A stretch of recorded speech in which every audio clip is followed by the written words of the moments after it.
Salam doston and welcome back to the last episode of Fankaar Ka Pakistan.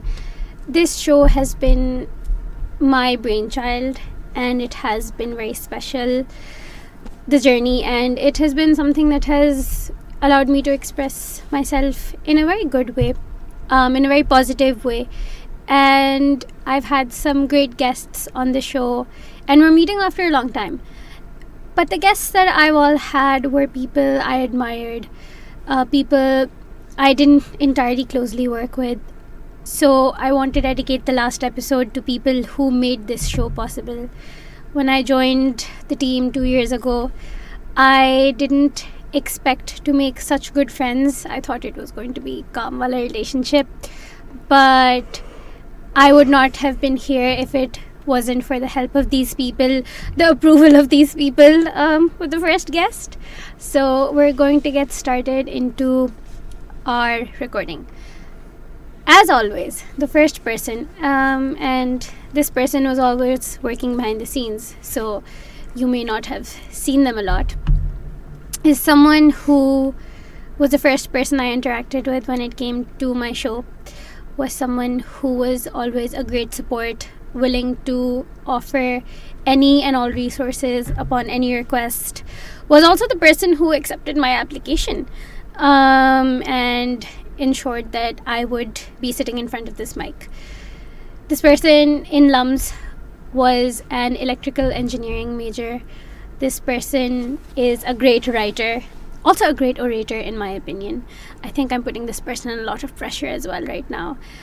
This person is somewhat of an internal online forum celebrity, at least to me. I was a fan of this person's work, as with all my guests, before I actually got to work with them. This person did not know that. They're finding out right now. And with that, we welcome Ibrahim Arif. I'm just processing this. You did not do good calling me a good orator like that. Oh no. Now you've put a lot of pressure on me. Well, if he messes up, it's not my responsibility. He is a good orator, so you should know that. I'm supposed to be, I guess. You're supposed to be. And welcome Ibrahim. Kya haal hai aapka? मैं ठीक ठाक हूँ. आप ठीक हैं? That's great, because today's recording is also very different in the sense that it's going to be much more chill than any other recording. I have my elbows on the chair today. I have too. French way. The French way. Indeed. So you have served in radio for a good amount of years. You are not currently a part of it, but during your tenure you were actually reached out by the then EC to be inducted, which is a testament to your skill. What was your experience like as chief editor of radio? That is a very loaded question. I think I would say we started with 2 people. And actually I had a co-editor with me, but she went AWOL pretty quickly.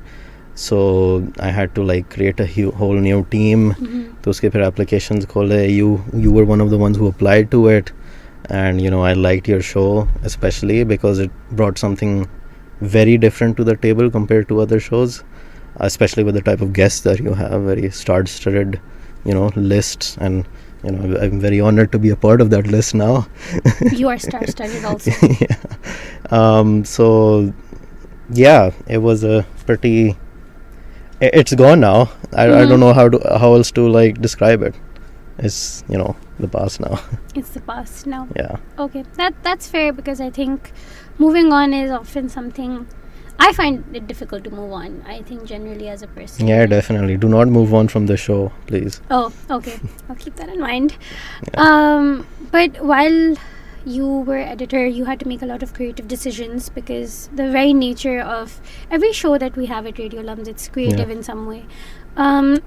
With particular respect to this show, it was pretty loaded. It was pretty political. It was also, it was very ambitious when I started this as well. So even with other shows, what was it like to navigate the creative decisions that you had to make? Did you have any particular standards? What was something that you expected from every show, and this one in particular? I mean, बस यही था कि इखलाक के दायरे में हो जो भी शो रिकॉर्ड हो, and I just wanted the programs to be interesting, not like anything you see in the market, you know. I want something completely different. Like, obviously, you know, this is a very important platform and we should utilize it properly. We create a whole new different perspective, right? So that was my expectation. And, you know, my want was, and I'm really happy that I achieved this want, especially with your show. You guys pushed the boundaries. So I might have had a creative input, you can tell me better, but, you know, I let you guys do whatever you guys wanted to and just, you know, steer you guys here and there. No, that's something that I really appreciated, the creative freedom that I had. Yeah. It was definitely instrumental to shaping what it is like today, and I don't think it would have been possible without that, because oftentimes when we try to steer something or control something, it can become a bit of a monster. No, it gets really messy. I remember I used to love painting when I was a child, but I started like seriously painting pastels. But then my mother, who was also like a veteran artist, she started criticizing it a lot, so I just quit art completely because of that. So I come from that, you know, house of, you know, school of thought that, you know, there should be creative independence, a lot of it. That's very interesting, because then you also have a very creative background, and during your time at LUMS, one of my favorite expressions of your creativity has been something that you posted, and this is a private forum, obviously, on the LUMS discussion forum in the form of a newsletter, which was the Alu Bukhara News Network. Oh, yeah. And it was filled with satire, but it was very important to talk about the issues that you were talking about. Yeah, definitely. I remember one of the instrumental things that you discussed was there was discussion of a dress code, and you wrote about that as well. Oh, yeah. There were, during COVID, you had a lot of posts as well about everything that was going on. So what was the idea behind it? What helped you get to that position? And then you also discontinued it at a certain point. Yeah. So what prompted that decision as well? Yeah, that's a very good question. I actually, Aloo Bukhare, I never meant to start Aloo Bukhare. So like, हमारे घर Pakistan today आता था, तो उस पर एक the dependent का एक सैटायर का होल पेज आता था every Sunday, and I used to love reading those, and I never thought कि I would do something like that similarly.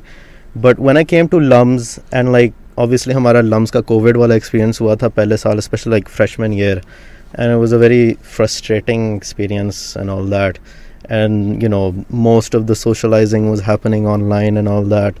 So I just decided on a whim, like just on a whim, I got this, you know, crazy idea about an article I could write, and I wrote that and I just posted it on LDF, and it just, you know, frankly, I mean, I want to be humble, but it blew up quite a lot. No, it did. It definitely did. But yeah, that clout was addicting, and I just started chasing that clout, and like I even reached like a lot of, you know, a high level of likes. I had 300 on one article. I reached 400 on one, where the victim of my, you know, article was the bunker cafe. I remember that post. Yeah, that one was crazy. But after that, I did try.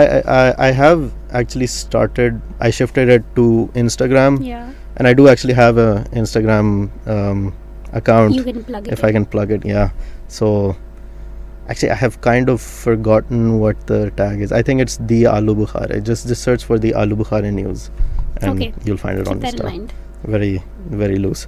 But yeah, so like I was writing all of this in English, right? And you know, we live in Pakistan and all that, and I started started getting on my Instagram feed a lot of similar posts, like people writing satire, like India se ya Pakistan se, and they were full of like pretty low blows to a bunch of people that they were targeting, and I kind of disliked that. I also felt like, you know, anybody could write satire in English, because like this isn't something that I've worked towards. It's like I've had this kind of like, you know, inhibition to write satire type stuff from the start, like naturally. So I wanted to like challenge myself and like do something different. Like I want to make an impact somehow, right? And the impact I wanted to make was especially because of that course I took, post-colonial thought in Urdu literature by Nasir Abbas Nair. Brilliant course. I did get a bad grade on it, but I learned a lot from it. And so I'm planning to start Al Bukhari again, but this time it's going to be completely Urdu. Oh. So I'm trying to shift stuff around. I don't want English words at all. Like it's going to be full Urdu. I know there's not going to be a lot of audience, but it will capture the people that I want it to capture. So yeah. That's very interesting, and I think कि अपनी ज़बान में जब हम इस तरह तंज लिखते हैं तो एक तो एक्सेसिबिलिटी बेहतर है. पाकिस्तान की बेशतर जो पॉपुलेशन है वो उर्दू बोलती है, इंग्लिश नहीं बोलती. Even while I do this show and while I talk to you, I'm mainly talking in English, and then when मुझे नदामत एहसास आता है तो फिर मैं उर्दू में बोलना शुरू कर देती हूँ. लेकिन तंज आई थिंक उर्दू में लिखना ज़्यादा मुश्किल है. Yes, definitely. Because it's especially because of the language that we use. In the everyday language that we use, it's very easy to step into the bounds of vulgarity. Exactly. And then वो नफासत रखना, it's a challenge. Even like most of the comedy scene right now, Urdu में like it boils down to जुगतबाजी in the end. जो like Yusufi के मज़ामीन में या पतरस के मज़ामीन में तंज़ मज़ा नज़र आता है, like you don't see that anywhere. I want to try and do it for myself. Plus एक ये भी है कि like we have our own voice here. Like हम उर्दू में कोई चीज़ बात करते हैं तो like it comes out a different way compared to English, right? Yeah. And I feel like it is a bit superior to English, so that's why No, it definitely is. And I noticed something while I was reading Ismat Chughtai for a course, is that Urdu tanz is a little wholesome. And when I use the word wholesome, I mean complete, in the sense that a lot of English satire is short and brief, so it has to be a blow. Definitely. It has to be a sentence. But an entire article being following like the entire narration of satire is something that you don't see very often. You'll see a dialogue or two, for example, in a short story or a novella that is satirical. But the entire idea of writing satire, especially how Patras Bukhari used to write. For example, one of my favorite afsanas by him is Mebel or May. Definitely, yeah. So, reading something like that and then realizing how to actually write satire, it's near impossible for me. I struggle a lot with it. But I get your point that Urdu mein likhna is superior. And I do agree. I do agree. Because it's also, I feel like in recent times, Urdu satire is slowly slipping away. We're losing that fabric that was a big part of our literature. And right now, when you look at popular writers, a lot of them, from Pakistan at least, a lot of them are English writers. Definitely, yes. So I'm always wondering, and then another thing is that when we have Urdu writers, it's always boiled down to, this is like Urdu Digest, ye rasale wali writers hain. So there's a gender bias over there as well.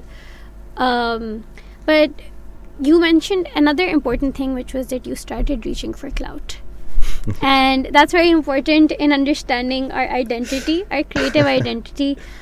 Do you think that it was the clout that was driving a certain amount of your creativity, or was it your creativity that resulted in clout after a certain point? I think it was my creativity that resulted in the clout. Like, I did like the clout and I did definitely enjoy it, but there was no point at time where I was like, I'm going to write an article this way specifically to get clout. Like, there was no cheap way of doing it, in my opinion. And I don't want to go down that road. I think one of my biggest complaints with like the entertainment industry in Pakistan is that literally everybody who starts getting clout, they just sell themselves off और फिर वो इश्तिहारों में आते हैं, and it's like a disgrace to their craft, I think. Shout out to Tabish Hashmi. I'm especially talking about him right now. Okay. So okay. Snip. But no, we can keep that in.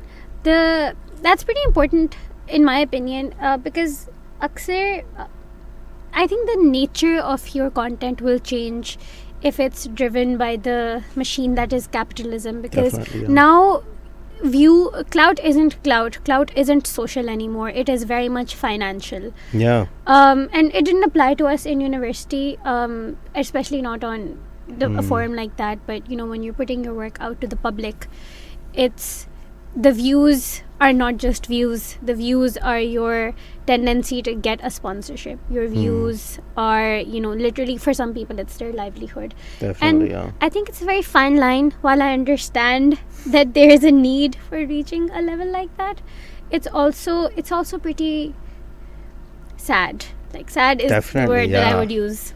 It's heartbreaking to see that quality of literature, quality of communication has boiled down to that. So keeping that in mind, it's sort of circling back to Urdu English wali debate. What is the medium that you feel most comfortable expressing yourself? एक तो बात आपने कही थी ना कि it's better to write satire in Urdu, but where do you think your comfort lies in? Because oftentimes our identity is subconscious. It happens without us knowing. So what is a language that makes you happen without knowing? Urdu. I have, like, in all of my social circles, most of the time I am talking in English, but I'm more comfortable talking in Urdu, and I like talking in Urdu. When I write something in Urdu and I read it out to myself, मुझे उस तरह की घेन नहीं आती जिस तरह English में आती है. So that's one factor for me. And मैं पला बड़ा ही like उर्दू में ही हुआ हूँ, तो it's more comfortable for me that way. That's fair. It just feels more natural. I think the way that जिसको मैं अभी इंग्लिश में बोल रही हूँ, the way that we've been colonized, our minds have been colonized, which again, the process of decolonization, even the word that I use for that is in English. Really I think like my intention to change to Urdu satire is also like an act of decolonization or something. I don't want to write in Urdu, in English at all. I think that's very admirable. Also very difficult. It's difficult, I mean, I don't care if I get not a lot of followers because of it. It's just I just want to express myself somehow, and I want some sort of creative outlet, and this provides me that. So how much do you think your location has helped you with that? Because you live in Lahore, primarily Punjabi speaking city. Gentrification has led us to speak more Urdu. But do you also express yourself in Punjabi? If not, if yes, what leads to that? Would you like to? I have started, and I have started emphasizing a lot on my Punjabi identity, but I mean, Punjabis have a very complicated history. It's very, very muddy grey zone area. Difficult to be proud of. So it's very difficult to be proud of. We've done, quite a lot of stuff. But I mean, I love Punjabi even more than Urdu actually. And I would have preferred, writing in Punjabi, but I'm not comfortable speaking it as such. I mean, I know the words, I understand when my parents or my grandparents are talking, but I never, spoke myself. I have started doing that now. Now I speak in Punjabi, and it, flows a bit more quickly than Urdu, which I like. Oh. It's a faster way of communicating, I guess. It is. For me, I think there's a lot of shame attached to speaking It is, Punjabi. I mean, it was intentionally done that way. Yeah, it was. And I think, especially in our curriculums, the way I was, I think in grade 8 or 9, and I read a school's circular that said that students are not allowed to talk in Punjabi. Oh, yeah. And if a school in Punjab is telling their students that they cannot speak their regional language, obviously accounting for the multitudes of ethnicities that exist, but as as a centralization, which is also by design, if you're not allowing the people of a region to be regional, then who are you creating? Yeah, exactly. That's why Pakistani identity is so confusing. This is the question one has to ask themselves, because Pakistan, Punjab is in Pakistan and Pakistan is an Islamic Republic, so there are a lot of identities there. Are you a Muslim first? Are you a Punjabi first? Are you a Pakistani first? Why are you a Muslim first, or why are you a Pakistani first? All of these factors, they play in, and I think politics does have a great effect on our vision of identity as Definitely. well. Obviously, we've talked about the weird, awkward history we've had. Once somebody learns about that, it's it can be a bit difficult to process. Yeah. And I think even when you learn about your history, especially as Pakistanis, a big conflict that comes for us is religion.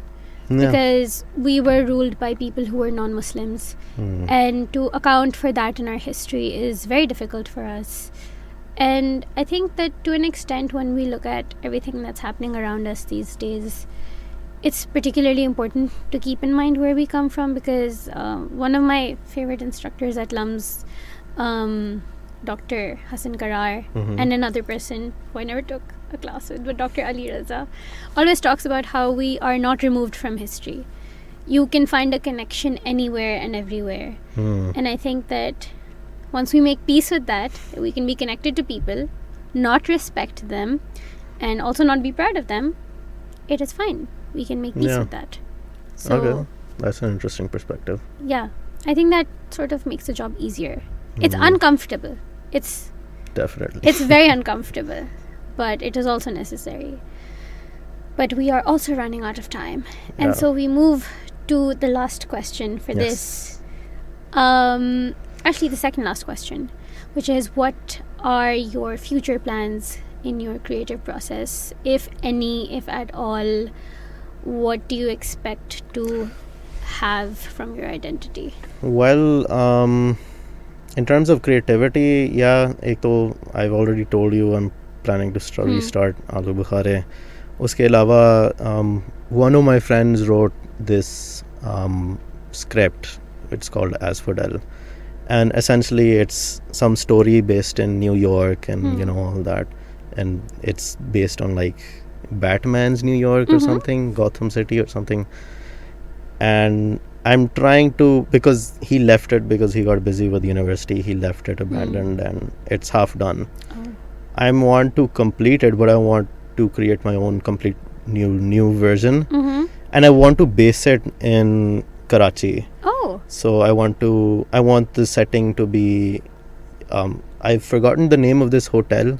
So in the 1950s, Pakistan did not have any prohibition, right? So there were open bars and in all of these hotels over, and there's a very old hotel which has been there since the start of Pakistan. I don't remember it anymore, but essentially they have a bar, and it's quite a historic bar because wahan pe Beatles ne bhi apna concert kiya hua hai. Another very famous, I think it was Elvis Presley, I'm not sure though. A lot of famous people came to that and sung over there. So I want that to be the setting, essentially. That's very interesting. I look forward to reading it. I hope that it comes to fruition. I hope, yeah. And with that, we come to the last question, which is particular to this show. What has your experience been like working for this? You took it from when it was nothing.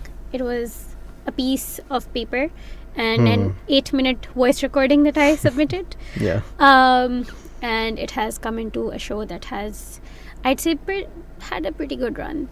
It's had a very good run, I think. So what has been your experience like working and especially heading this show? It's been a well-oiled machine, man. Oh, wow. It's been very efficient. You guys were the only show, I think, which reached 4 episodes first.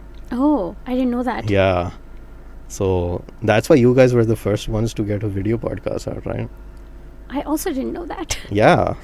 So तुम लोगों को काफी एजाज मिले हैं इस वजह से. Oh, we should be proud of ourselves. Yeah, I'm proud of you guys. Thank you. And it really wouldn't have been possible without you. Very honestly, I think that a lot of stuff that happens behind the scene that our viewers don't get to see, navigating logistics, navigating approvals, and things that we can say, cannot say. I think my job was always made so easy because I knew that I had a very strong support system behind me. Thank you. So thank you so much for, Thank you. number one, onboarding this show, and number two, for being that support. And it was a pleasure working with you. Definitely. Yeah, I don't think this show would be anything without you either. Oh, thank you so much. Thank you. That's nice to know. But to people who have watched this show and have liked, hopefully, this show, just know that अगर इब्राहिम की support ना होती तो ये show यहाँ पे होना बहुत मुश्किल था, like near impossible हो रहा था. So thank you so much for everything, and thank you for your service. Thank you. That hits. Yeah, if you have any closing remarks, the space is all yours. Yeah, I think we're good. Yeah, I enjoyed this interview.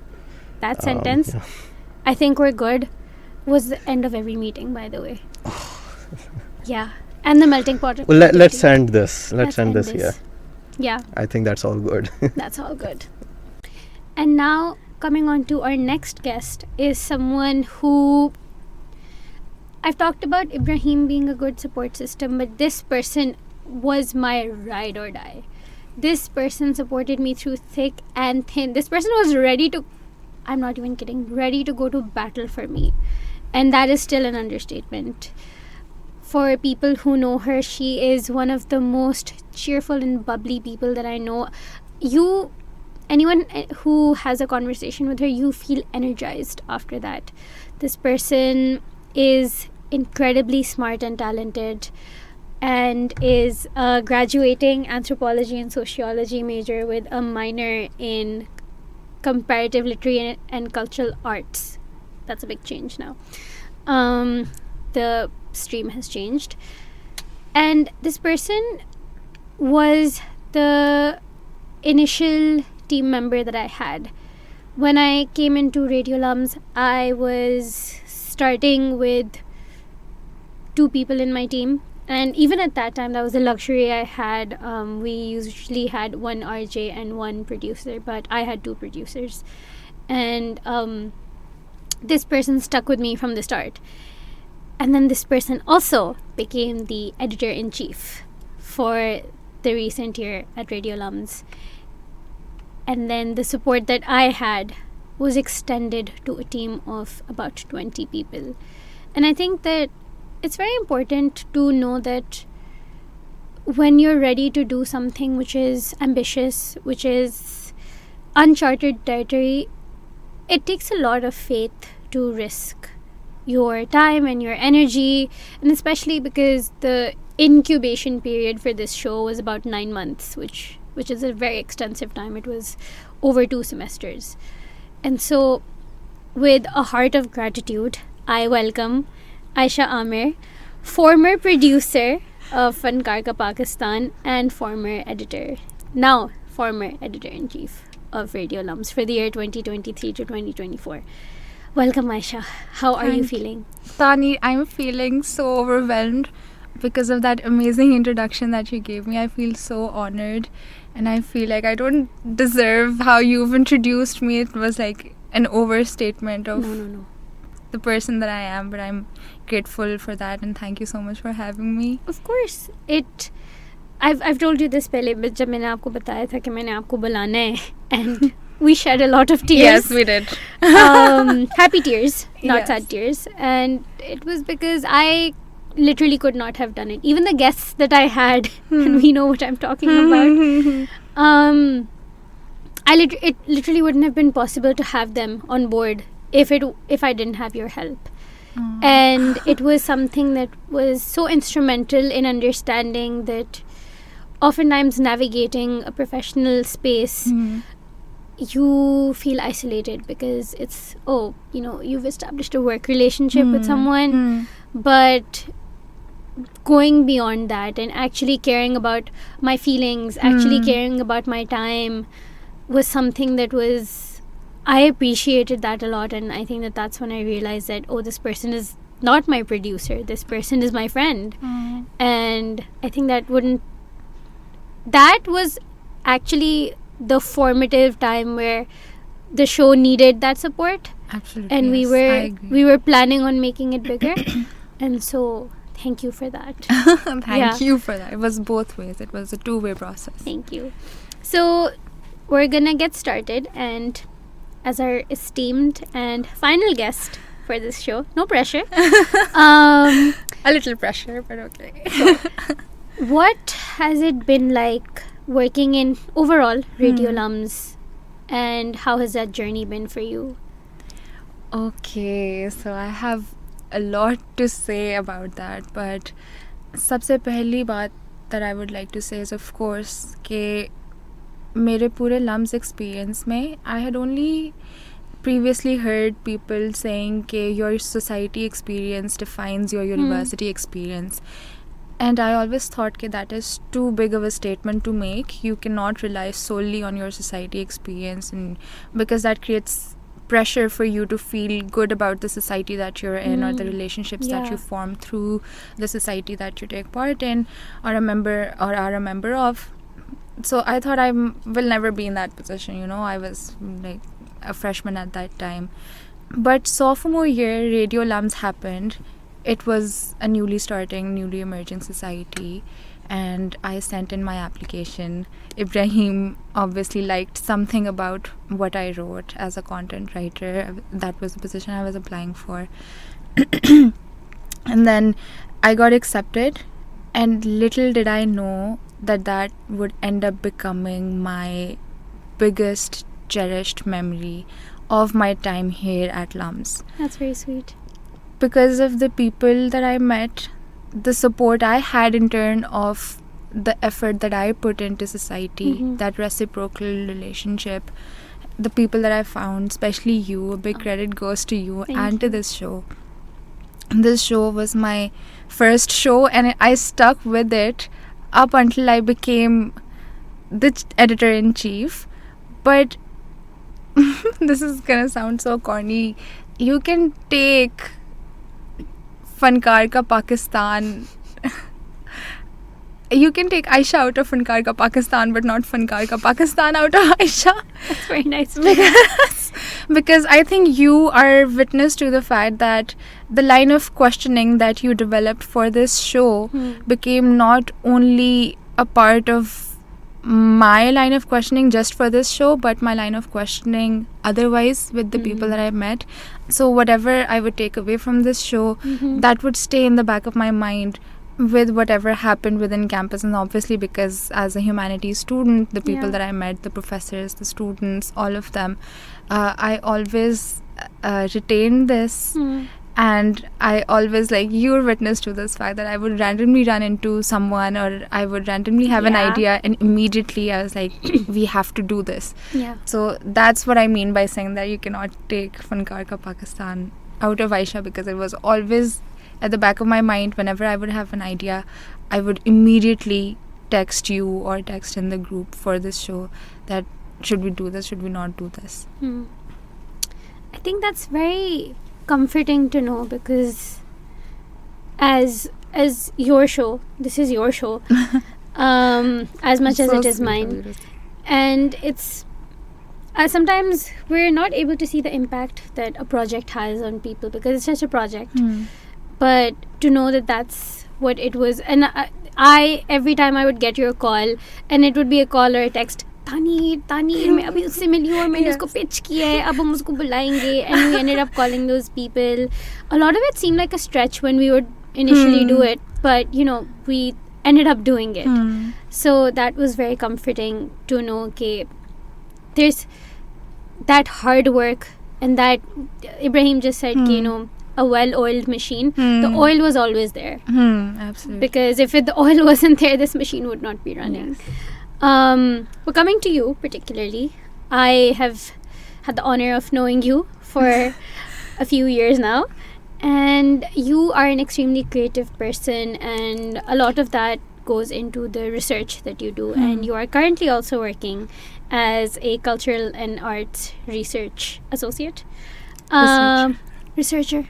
Oh my god, sometimes I researcher is such a big word. It is. it's a big pressure because It you're is. responsible with knowing and finding out so Exactly, much, yes. and it has to be accurate. Absolutely. So what is that process like? Because it's a continuation of almost, the academic experience that we have as LUM students. Yes. And so transforming that into a professional sphere, what has that been like? I think the transition, I've been very lucky that transition has been smooth, particularly because of the very fact that the work that I'm doing now in that creative sphere is not very different from what I was doing at university. Because when I first got into this position, the first thing I told my father was, when he asked me the same thing that you're saying, it's a lot of pressure, to be in that position. And I said that what I have to do in this position is something that was my bread and butter at university. Research was quite literally my bread and butter. That's all we do. That's all we are trained to do. Yeah. And obviously there are specific nuances to the way that I conduct my research and the way that my professors have trained me. Whatever it is that I am today, the entirety of the credit goes to my professors, because they're the ones who taught me what I know. They're the ones in ki wajah se I think I got ambitious enough to pursue such positions. And I'm very lucky, alhamdulillah, that I am in the position to continue what I was already doing. I think it's a ballpark which is essentially, it's easier to navigate because you've done that for so long. And again, the fact that you mentioned your professors, I think one thing I will also always be thankful for to this university is just the amazing faculty that is present absolutely. over here, because they're not just people who are teaching us a recipe with certain ingredients. It's more about them being our mentors and helping us navigate spaces. Absolutely. And I think that that's so important. But when we talk about navigating spaces, and this is a very important part of this show, it has remained and it will continue to remain a big part of this show. Something's cooking. Okay. Yes. Is the role of you being a woman. In research, in academia, we see that a considerable amount is, dominated by men. And when we look at understanding creativity, a lot of it is influenced by mainstream understandings of culture, which again dominated by men. So what has, and nothing wrong with in the involvement of men, but women are equally as important. Absolutely. And the formative experience of navigating a space as a woman where your research is considered sometimes subpar, where you're supposed to put in more effort, or you have to present it in a more professional way so that it doesn't seem feminine. What has it been like? Has gender had a role at all in your work? If not, then how have you viewed it generally? And if yes, then how have you navigated that? That's a very good question. So because I'm a recent graduate, my experiences that I talk about are still very heavily my experiences of university, of LUMS.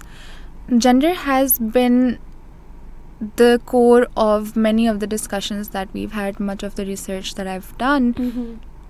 Usme ethnographically ya qualitatively, whenever I would set out to research on something, though a problem that occurred as a woman stepping out into the field, obviously I faced challenges of access. So we all know that there are certain places that are more accessible to men than they are to women.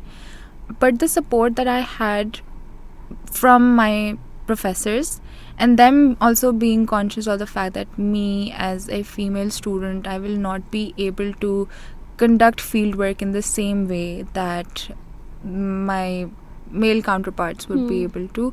They were aware of that fact, which I think helped me that became part of my research. So the interesting fact is that if I was not able to access any place and gender played a part in that did not create a gap in my research. That became part of the research.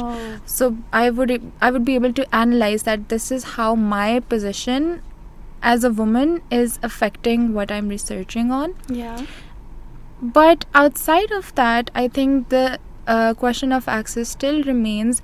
But my university experience, I think, has been very positive in that regard, that I did not feel at all ever that any opportunity was I was misled from any opportunity. In fact, I think I was favored in a sense.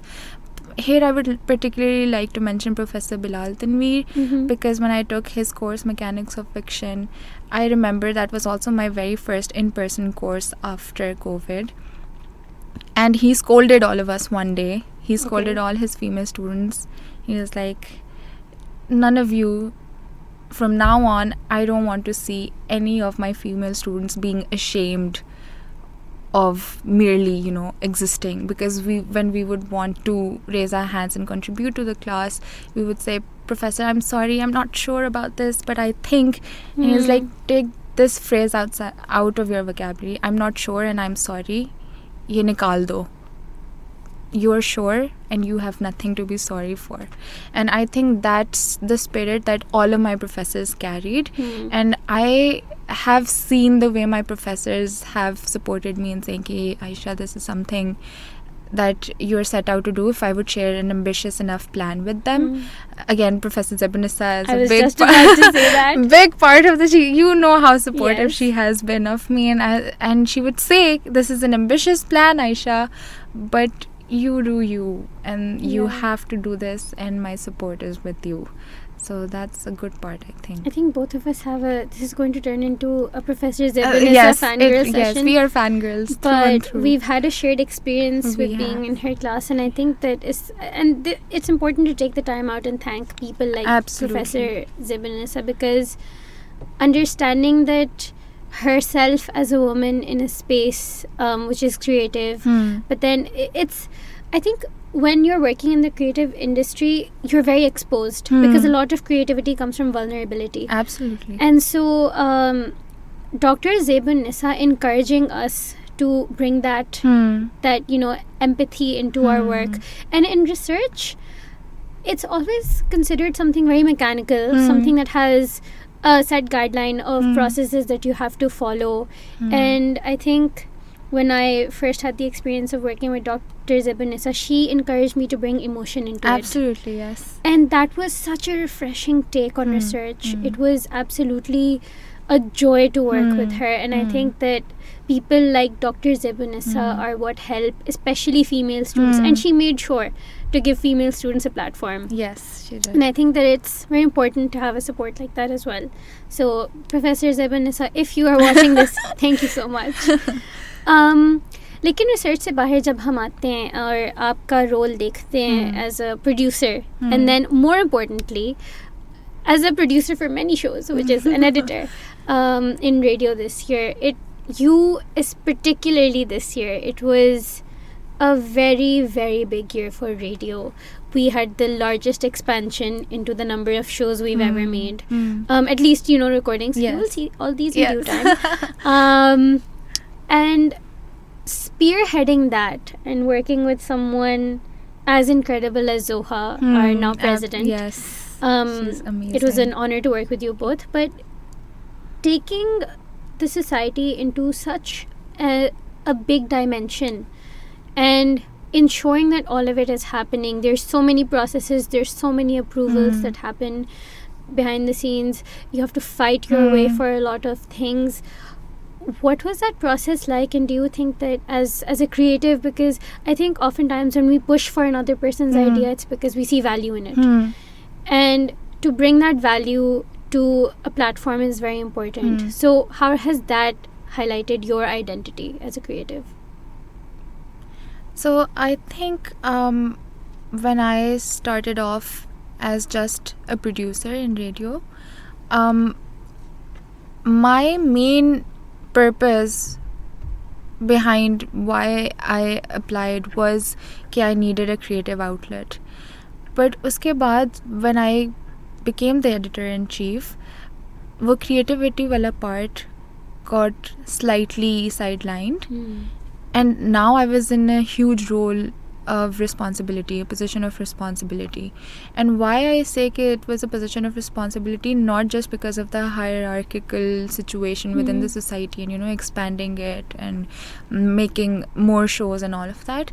It was because there were other students, other kids coming in, you know, bright-eyed and hopeful hearts, you know, because they wanted a creative outlet, just how I wanted a creative outlet a few years back in my sophomore year. So now I am seeing freshmen and sophomores coming, and now they want that creative outlet, and so they think, okay, Radio LUMS will give us a platform where we will channel that creativity and produce something through the content that they write, through the scripts that they come up with, the topics, the issues, and then being an RJ and the way they use their oratory skills to, you know, be in front of the camera and being in front of the mic. My biggest challenge was when this whole idea of creating and creativity became a bone of contention, when we sparred between what needs to happen, what needs to be on air in terms of whether or not it will get us views. Okay. So, I mean, I get that it's important, of course, from a revenue generating point of view, that we need sponsorship, we need to get the society running, you know, we do need, like, Definitely. finances are a huge part of that, and getting viewership for Radio LUMS is of course a huge part. In today's world, I mean, you cannot deny the fact that किस चीज़ पे कितने views हैं is we were the just way talking to of Ibrahim about exactly this. That's the way of, you know, measuring I think the success of something. While I understand that, and I'm not saying that that's a bad thing, my problem with that was that just because we want more views, we would not let certain kids not make certain shows.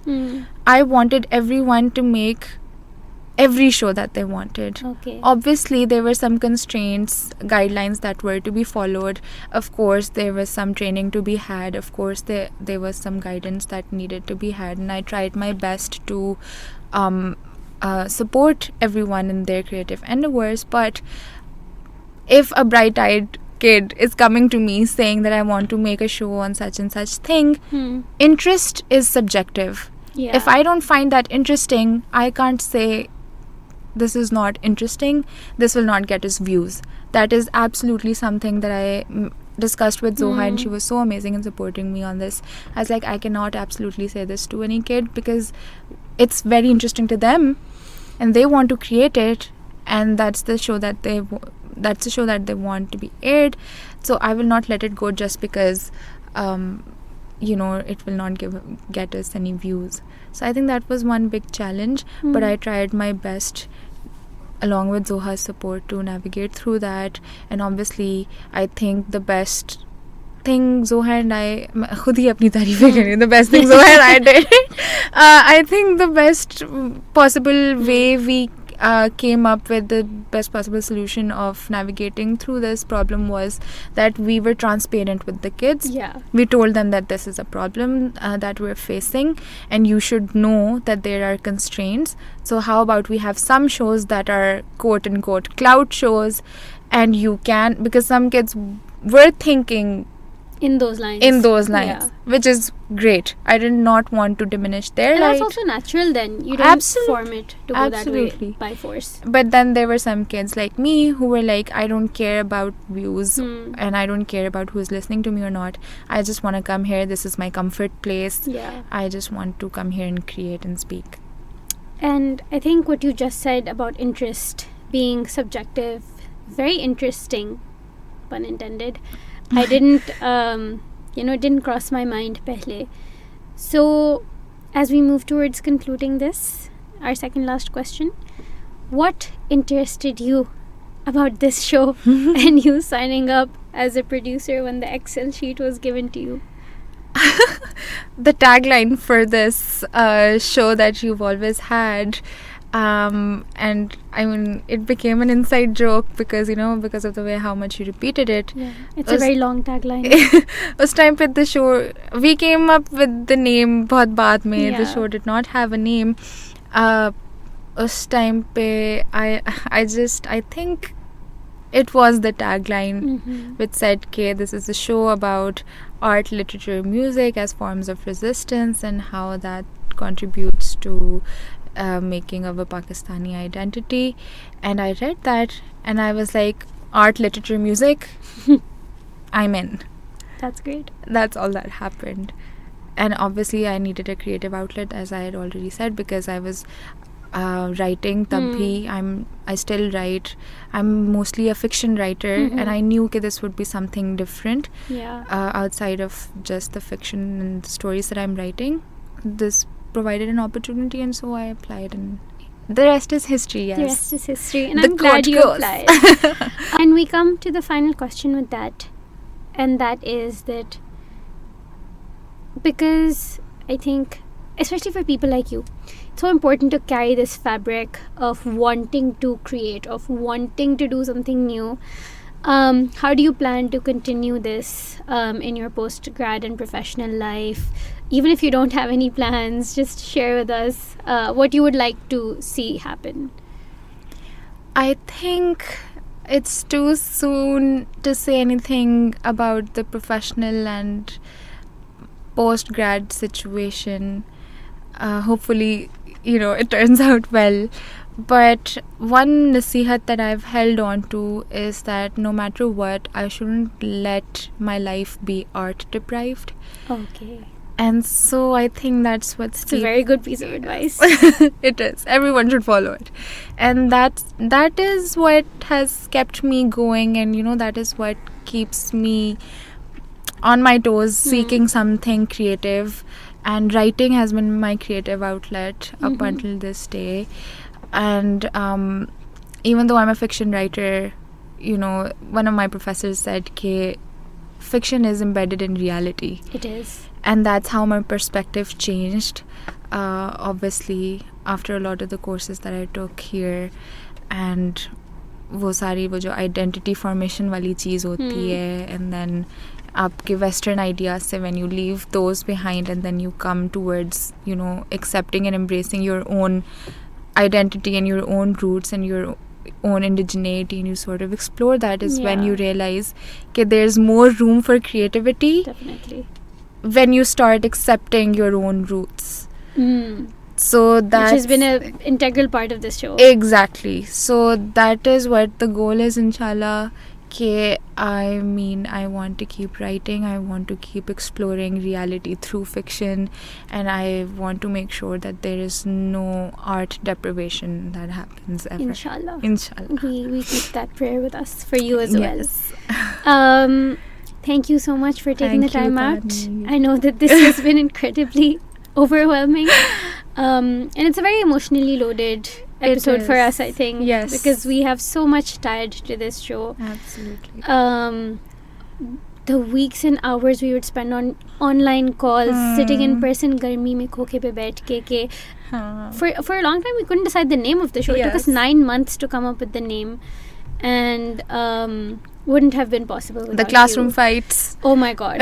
that oh god. Us running after people. It's been a lot. Thank you so much for you being so much. this beacon of light. When I used to say कि नहीं आशा मुझे नहीं लग रहा कि ये नहीं हो सकता, you're like नहीं हम करेंगे, हम करके दिखाएंगे. So thank you for also being such a driving force for this show getting to where it is. And I think that Fankaar Ka Pakistan, if it continues, will always owe a huge thank you and a huge place in its heart for you. Thank you. Do you have any ending remarks? Just that you and Fankaar Ka Pakistan take up a large room in my heart, and that I'm very grateful for the experience that I've had because of this show, and in general here at LUMS and at Radio LUMS.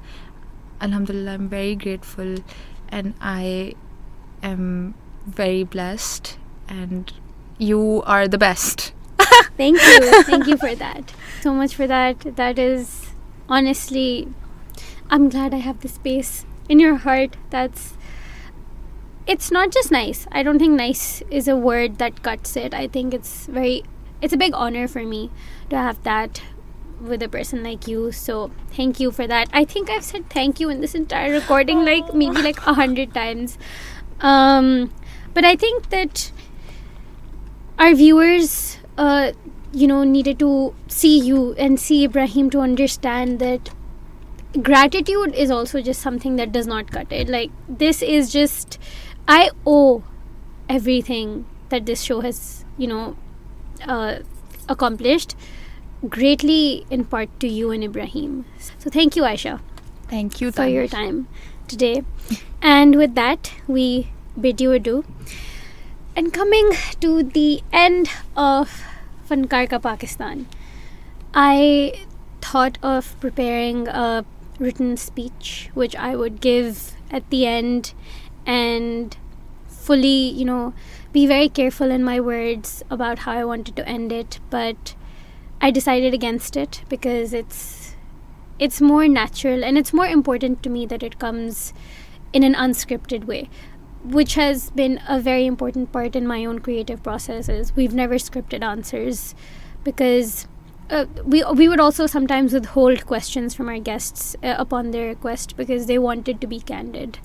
And I think that for a show that I could never have imagined to take into this direction, and it did come, I will be utterly thankful to the people who have supported me and the idea, because ideas are not just ideas. Ideas are foundations of actions. Ideas are foundations of, actual things that happen around us. And it's very important कि हम अपनी ज़िंदगियों में ideas का साथ कभी ना छोड़ें. जैसे आयशा ने बात की कि art से deprivation कभी भी नहीं होनी चाहिए, उसी तरह अपने ख्यालात से deprivation कभी भी नहीं होनी चाहिए. I truly believe that the dream that 9-year-old Taneer and then 13-year-old Taneer had when she used to listen to the radio, listen to West Malik on air, it wasn't just an idea, and with the right people and the right resources, anything is possible. And lastly, thank you to the viewers who have supported us, who have watched us, who have commented, who have liked and shared our content. It's not just a button to me. It's not just a button and a click and a comment to my team. It's actual support.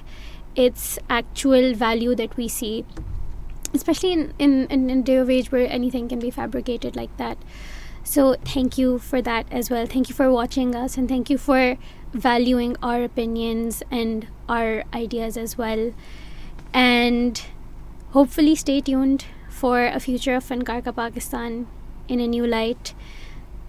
And I end with thanking Radio LUMS for the platform to bring this